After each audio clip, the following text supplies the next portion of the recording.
Around the world, citizens are feeling the impacts of a changing climate. Canadians want to know what their governments are going to do to reduce the emissions of greenhouse gases and to adapt to a changing climate. In 2016, the Auditors General of most provinces agreed to assess their government's actions to reduce greenhouse gas emissions and adapt to climate change. Over the last 18 months, each participating provincial audit office has reported its findings to its own legislature. And the Commissioner of the Environment and Sustainable Development did the same thing at the federal level in the fall of 2017. Also, my office has presented its reports on climate change to the legislative assemblies in Yukon, Northwest Territories, and Nunavut. So this collaborative project now has resulted in a summary report that the Commissioner of the Environment and Sustainable Development is delivering to Parliament today on behalf of all the audit offices who participated. This report shows that some efforts are underway across the country to reduce greenhouse gas emissions and deal with the impacts of climate change. I'm pleased that we are able to tell Albertans that the government has a well-designed climate leadership plan. The report shows that most governments in Canada were not on track to meet their commitments to reduce greenhouse gases.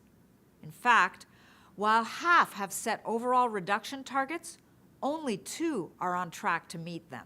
The key message that I would have is that in Nova Scotia, yes, indeed, the 10% reduction target for 2020 was met in 2015 with an 18% reduction, but it really is time now for the government to update its risk assessment and determine what it wants to do going forward, because it has been indeed 12 years since the last thorough risk assessment was done. What we found in our 2017 audit work is that Saskatchewan was at the early stages of really developing its overall climate change strategy, and more specifically that climate change plan.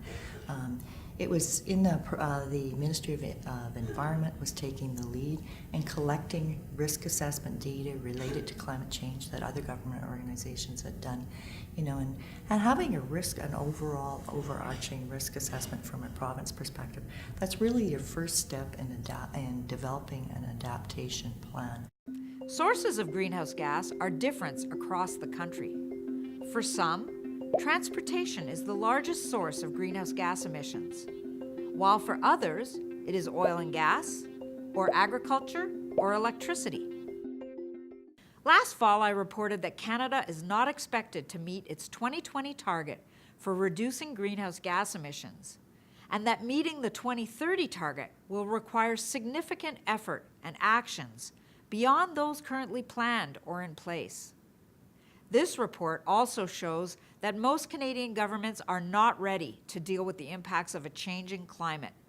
They have not assessed the risks they face as the climate changes or actions they should take to adapt.